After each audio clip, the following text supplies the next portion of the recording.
Today we're going to change the water jets on a Husqvarna K760 Disc Cutter. First of all, loosen the hose clamp fittings.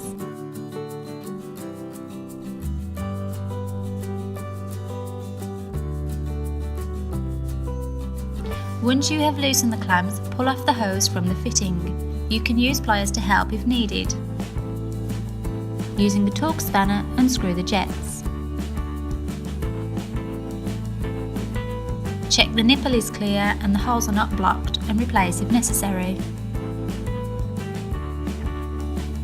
Then insert the new connecting jet, water connector and screw, tightening into place with a Torx Spanner.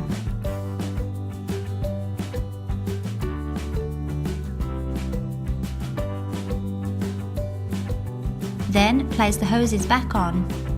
As a tip, place the pipes the other way so that the long pipe is now underneath and the small pipe is on top.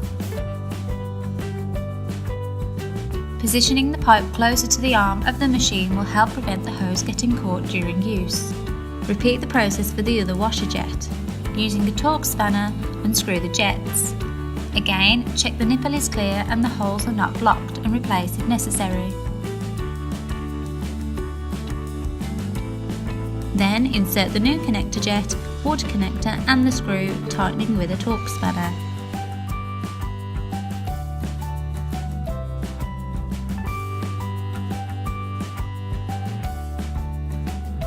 That's how you change the water jets on a Husqvarna K760 Disc Cutter.